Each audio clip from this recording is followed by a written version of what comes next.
আল্লাহ সহি বুঝ দান করেন। আল্লাহ আমাদের সবাইকে মাফ করে দেন।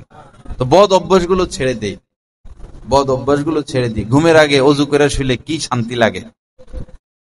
দিনের বেলায় এই সারাদিন মুখে বালু লাগে, নাকে দিয়া বালু ঢুকে, মুখের মধ্যে বালু থাকে, চোখে, নাকে, মুখে, হাতে, পায়ে।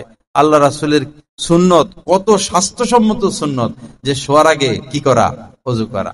কি ভালো লাগে শোয়ার আগে অজু করে শুইলে, কি শান্তি লাগে, কি মজা লাগে। আপনার হাতটা পরিষ্কার হইলো, নাকটা পরিষ্কার হইলো, চোখটা পরিষ্কার হইলো, মুখটা পরিষ্কার হইলো, পাটা পরিষ্কার হইলো, পরিষ্কার পরিষ্কার হইলো। এবং বিছানা 3 বার ঝাড়া, নবীজির সুন্নত। শোয়ার আগে বিছানাপত্র 3 বার ঝাড়া, 3 বার ঝাড়া শুইলেন, বিছানাটাও পরিষ্কার, মনটাও পরিষ্কার, জিকির করতে করতে শুইলেন।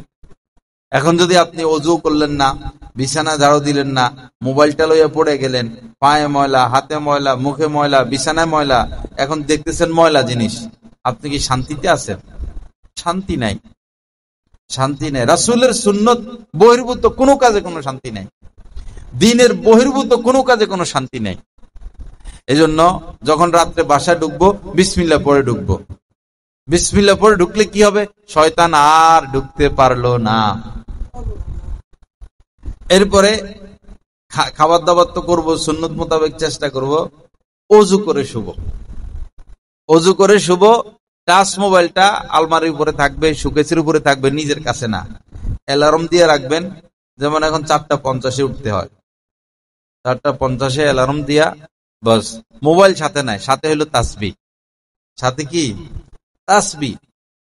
আগে আমার পরিবার শোয়ার সময় তসবিহ নিয়ে শোয়, তো আমি এটারে এত মানে আমি এমনি চুপচাপ থাকতাম আর কি, হাসতাম, তো বলতাম বেশি বুজুর্গি দেখাইতেছো তুমি, সবসময় তসবিহ নিয়ে আসছি। তো পরে আমার মধ্যে অভ্যাস হয়ে গেছে, পরে দেখলাম তো ভালো সুবিধা, অন্য চিন্তা আর গায়েল করে না। সাধারণত ব্যবসায়ীদেরকে ব্যবসার চিন্তা গায়েল করে, সরকারকে সরকারি চিন্তা গায়েল করে, এরপরে মাদ্রাসার মোহতামিমের চিন্তা তারে ধরে, কৃষকের চিন্তা, সার দিতে হবে, ফসল কাটতে হবে, সবারই চিন্তা ভিন্ন ভিন্ন। শুইতে গেলে সকল চিন্তা এসে আপনারে ধরবো একসাথে, তখন ঘুম দেরি হয়।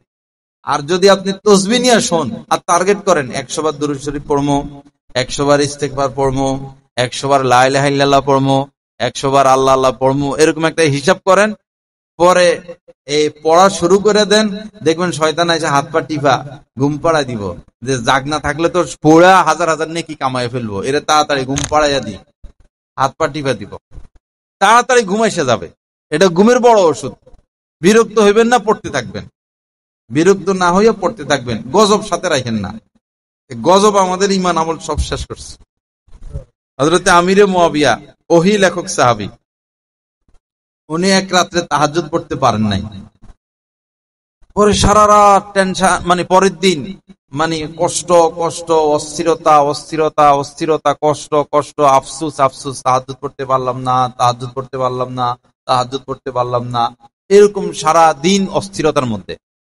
পরে রাত্রে আবার শুইছে, তাহাজ্জুদের সময় কে উনারে আইসা জাগাইতেছে, কে যেন উনাকে জাগাইতেছে, উঠেন উঠেন, তাহাজ্জুদ পড়তে উঠেন। তো উনি সাহাবী না, ওই ঠাস করে হাত ধরে ফেলছে। হাত ধরে বললে, কে রে তুই, কে আমারে তুই তাহাজ্জুদের জন্য জাগাস? বুঝছে, কারণ উনি তো দরজা বন্ধ করে শুইছে, এখানে তো মানুষ ঢুকতে পারবে না। পরে শিকার হয় না মজবুত করে ধরছে, ধরছে তো ধরছেই।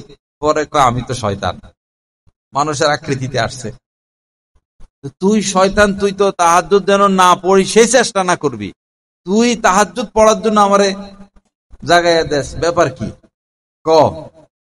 পরে বলতেছে যে গতকালকে তো আপনারে তাহাজ্জুদ পড়তে দেই নাই, ঘুম বাড়াইয়া দিছি, পড়তে পারেন নাই, তো সারাদিন আপনি এত আফসোস করছেন, তাহাজ্জুদ না পড়েও আরো বেশি আপনি আগাইয়া গেছেন।